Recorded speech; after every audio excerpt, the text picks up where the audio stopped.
Dear tutors and tuition business owners, are you afraid of raising your prices? Are you afraid to be bold and say that you are the best and that, when inflation hits and when, it's just more years at the business and your price should raise, you're afraid of that? Are you afraid of charging above market rate? Maybe even afraid of charging market rate? Are you afraid of promoting yourself and your tuition and your website, your company, your business online? Maybe it's because you have this fear, right? So in this video, I'm going to address that. And I'll tell you about how I raised my prices from $240 a month, which is charging 30 per hour, to $360 per month, which is now in about 3 years. So actually, I probably could have raised it faster than that, but this is how I raised my prices, basically by 50%. It's a 50% increase in price, now that I think about it. Yeah, so if you don't know who I am, my name's Keith. I'm the founder and CEO of That Bio Tutor. And in the past 6 months and a half, we have gone from 0 students for our current batch to 62 students, right? So, but then again, I'm just a 22-year-old who doesn't have a degree. So take everything I say with a grain of salt. This is just my experience. Okay, so how to raise prices, right? Before we get into that, I want to tell you the story of when I went to a haircut. Okay, so I've been to several haircuts and it's always been disappointing. Like, the price is just not worth it. The haircut isn't that gentle, isn't that great, isn't exactly what I want. And the washing part, the hair wash, isn't that great, isn't that relaxing, isn't that nice. And so I always felt I'm either paying a high price but getting quite low service, or I pay a low price and I get low service. So that's been my problem for quite a while. And then I got my part-time personal assistant to research for me a good one, and we found one. So I went there and it was good. It was pretty much the best one I've ever gone to. And then at the end, right, the hairstylist, she came to me with this sign here, please, for the before payment. And she said, in a timid voice to me, so my haircut is $60. But she didn't say it the way I said it. She said it with much less confidence and very timid in her voice. And I was thinking to myself, wow, this is actually most people, right? Most of us are conditioned by society to fear telling people about our prices and to fear that what if the customer feels it's expensive and then maybe gives us that expression, or expresses just negative feelings of why is it so expensive, or a nasty shop kind of thing. So I think because of that, she has been conditioned to say things in a timid way, so that to perhaps dampen any negative reaction that might come from it. And so I just wondered to myself, this is the best haircut I've been to, and she is worse than that. Plus, for the price, it's very much the most worth haircut I've ever been to. This is the best place I've ever been to. And so why would she feel that way? Why would she be timid? Why not just boldly say it's $60? Because I would feel like it is worth it. And people who don't get that, who don't realize the worth, you have nothing to prove to them. Even if they feel oh, it's so expensive, then you'll be like, yeah, it is. Because we are good. That's why it's expensive. You look at iPhones and look at MacBooks, right? It is comparatively a scam in price if the quality was the same as Android phones. But because it's superior, based on my personal experience, having used it for many years, and any of you who use Apple products, you would probably agree that yes, it is expensive, but the quality you get, the reliability, the aesthetics, and so on, all these features make it worse. So yes, it's more expensive, but Apple boldly just raises their prices for every new product each year. So being like that, being like Apple, if you know your worth, then just say your price boldly, plus raise your price as time goes on, when it's time to raise your price. Now I'll tell you this story about a new student who joined recently. So this new student, she told me that she switched from another tuition center to ours. And that tuition center had 3 levels, different levels of bio. So there's O-level pure bio, which is her level, O-level combined bio, and N-level bio in the same classroom.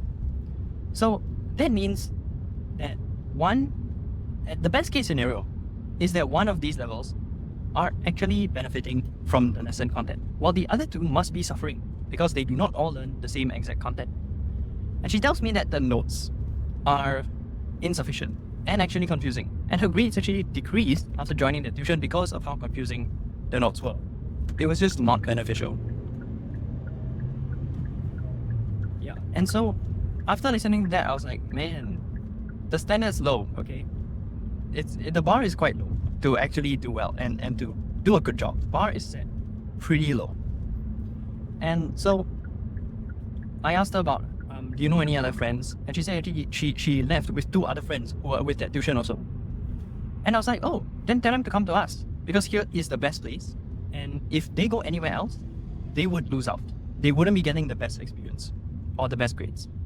And the reason why I was able to say that so boldly is because after hearing so many of these stories of other tuitions, and I just realized that, wow, the bar is so low that we are the best. And yeah, the reason why I can say that with so much confidence is because of evidence, results, and testimonials, hearing other stories, and then making that comparison. And it's not because we are perfect. We have so many problems and so much to improve on. But because we are just better than the rest.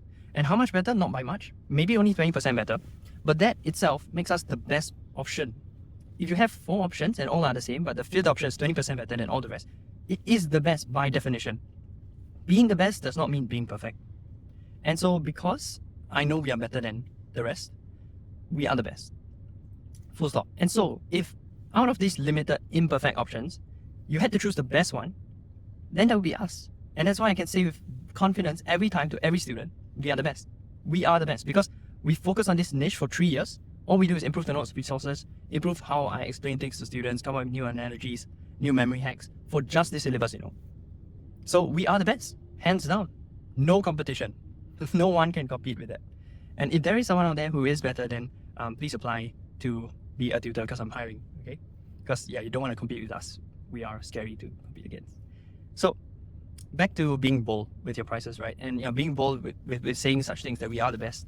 So that's how, and I brought up this example to her, like, we aren't perfect, but here's why I'm so confident that this is the best place. Because we're focused on getting it right and not being right. So I gave her an example of recently, I learned that esophagus is the only accepted term. Because I asked my students, like, hey, if you put gullet, is that going to be accepted? And they said no, the schools won't accept it. Most of them told me no. So that showed me that, okay, I was wrong. Like, I have to remove this from our notes. It's not a possible option. You can only say esophagus. Because if you say gullet, it is wrong. And so I told her that, like, see, this is one example where our notes are not perfect. My teaching is not perfect. There are things which I still don't know. And the difference between us and other centers that makes me so bold is that we fix it. We fix the problems, right? So now let me tell you the story of a student who joined actually this batch, and he was the 11th student. Now, why this is significant is that for the first 10 people to get them in, this is a marketing tactic to quickly fill up your class at the start of the year when you have 0, is I gave the first 10 a discounted price. They have a lifetime discount price of 320 a month, which is the old year, old last year's rate, compared to the new 360 per month. And so of course everyone wants to be in that top 10 if they are joining the tuition, right? So the top 10 slots were filled up and the 11th guy came. And back then I was still doing individual interviews, Zoom interviews with each student before they joined. So keep in mind, these students go on a Zoom interview with me, then they get persuaded and convinced, and then they sign up by paying for a month straight. So 360. But back then the first 10, 320. Okay, so this 11th student comes in. We go through his problems. He explains to me his pain points, and I mentioned all the benefits of being a student here, and he is persuaded. He does want to join. Now that's a very bad summary of the sales process, but he wanted to join. Okay, and then he asked, "Hey, I saw that first 10 student take. I think it might not even have been him who asked. Like, I think it was me who mentioned the first 10 students get the thing, but sorry, the 11th. I shouldn't have said that. If I said that was dumb. Don't do that. Don't make your about to pay customer feel like, oh no, there's a cheaper price. Yeah, don't make them feel like that.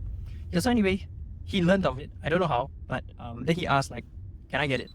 I'm like, no, you are the 11th. And it's like, oh please, like he really was, like, I could see the disappointment.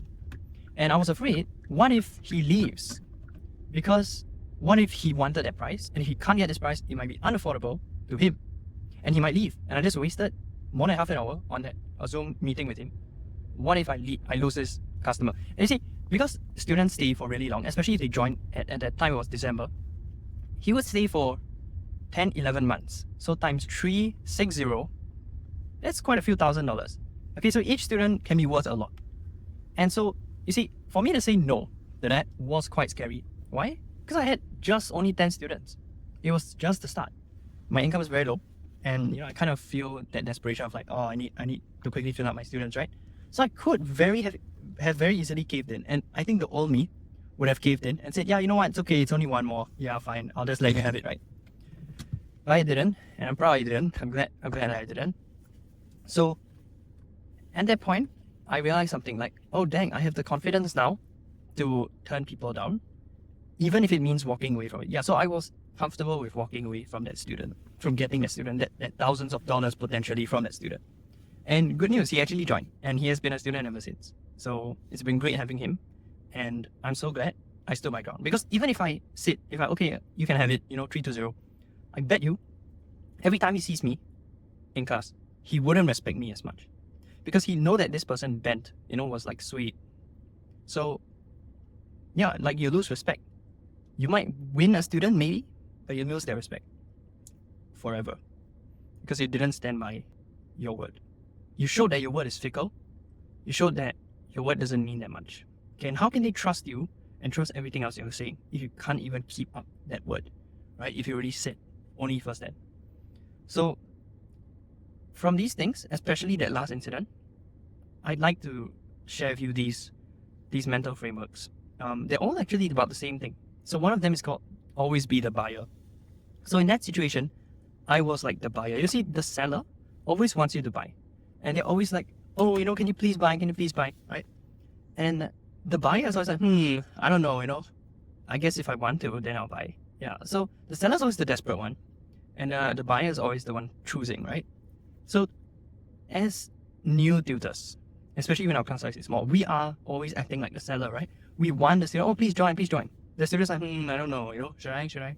So that is a very hard way to live because it gives off desperation energy and they wouldn't respect you as much, plus they would perceive that you're not as good or valuable. It's just the way things work, even though you might be the best. And so always be the buyer. There's also this other analogy, judge and auditionee. So if you're the judge in an audition, you are the one with power, right? You are the one who can walk away, but the auditionee is the one who needs the role. So another framework is need versus want. Don't be a needer, someone in need, needing a student. Don't need a student. You don't need any students. Frame yourself as, I want to get this student because I want to help them. But if they don't see the value and they don't want to join, it's okay. I don't need them. I'll still live a great life. And I can confidently say this now about the state we are in, because almost every day we've been getting a student signing up in the past 2 weeks. So if someone, which actually one of the students recently, I felt like bad for her because she said, oh, it's $90 for one lesson. And my mother said, we can't pay that unless we get to try it out first. And I thought, yeah, we don't have free trial lessons. It wouldn't be fair to the other students we have. And it's because each lesson is just worth that much. And I was willing to let her go away, to walk away.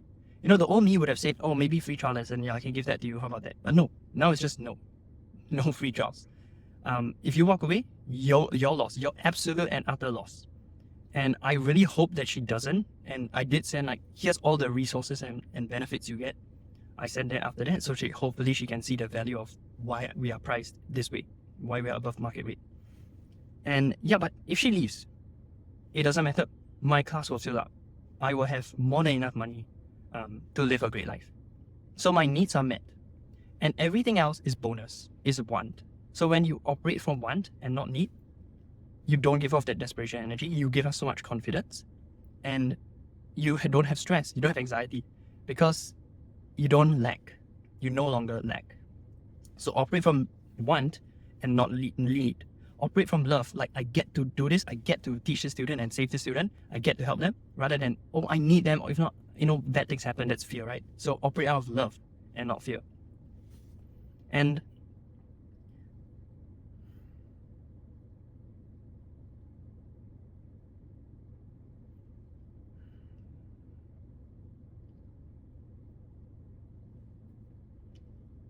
there's a huge caveat to all this that I'm saying, which is that you actually have to be good.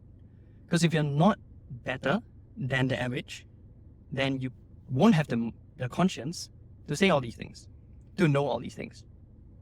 So really know in your bones that you're good and that you guys are better than the rest. Like you may not be the most perfect option. No one is perfect, but if you are better than the other options, you are the best. And you can confidently say that. You are the best option. And another thing that gives us that confidence is that we always improve. So I always change my notes. I always improve it. I always come with new analogies to help students understand. Every year, when we go through the lesson, we will improve things. We'll improve the answer keys and all that. So because of that, I have even more confidence that we are the best. Because other people may catch up to my old self, but I'm already way past my old self because I'm improving as well. So that way you can have the confidence that, yeah, you are the best option out there. And so use this to boldly promote yourself, your company, your tuition, your services, run ads, promote your website on the social media and all that. And use this to boldly raise your prices, boldly say your prices and state your prices when asked. And always say with a downward inflection, like it's 90 per lesson. Not like it's 90 per lesson. Don't ask a question. Don't sound unsure. Just state the fact, like, this is what you need. This is how much it costs. Yeah, that's it, and know that it's their epic and utter loss if they leave. It's just the facts. Like, I know this as a fact that if any student needs bio tuition and they join some other bio tuition instead of ours, it's their epic and utter loss. And I actually don't want that to happen to them because I know that their grades would suffer or they would not be getting as much for their money as they could over here. So I just know in my bones it is their loss. And therefore, you won't feel that desperation anymore, like chasing after students, rather they are chasing after you. Oh yeah, and one quick story to end this is today I spoke to my old econs tutor, and I asked him like, hey, if a parent talks to me and like, do you have any tips? And then he mentioned this, like, if you notice that they're not really being that friendly and they're being a bit skeptical, then show them that you are assessing them as well. Like, so say that, hey, for this 1 month, it's also for me to assess your child because not everyone is suitable for a group tuition, a class tuition, or for my teaching style. And so it's also for me to assess whether this student, will benefit by being here. And so that now completely shifts the frame, because if a parent comes to you and they're a bit like, skeptical and they're just like trying to suss you out, and you can feel that vibe, you can flip it around because now they're the judge and you're the auditionee, right? But if you say, hey, this is also for me to assess, then whoa, boom, it becomes you are the judge and they are the auditionee and their child is the auditionee who is coming for the assessment. And they now start feeling this fear of missing out. Like, what if they reject us and say that, we are not suitable and we'd have to find another place? Or I've heard that this place is pretty good, and what if it's good and we get kicked out? So they don't want to be kicked out, right? And so that completely shifts the power to your favor. And so that was another great reminder of how we can be in the state of attracting rather than desperation energy and chasing. Yeah, attract, don't chase. So that's all I got. And if you haven't raised your prices, but you should, if you're charging below market rate and you already have a group class, I feel like you shouldn't do that. You should charge at least market rate. If you're always afraid of promoting yourself on social media, on your website, and just promoting your tuition in general, know that you have a moral obligation to get as many people in as possible. Because if you don't, they'll be going somewhere else inferior. And if you don't agree with that statement, then do everything in your power to fix that statement until it becomes true. So that you have so much belief in your company. So quick sidetrack, I'm gonna start dating soon. And I know for a fact that if there is a girl out there, a woman out there, for me, meaning she's Christian, she values the things I value, then I know I am the best option. Because there's no other 22-year-old who is like me, who does what I do, who has the character that I have, and the commitment to my faith that I have. And so I know that the right type of person for me would see me as the best option if she had all the information.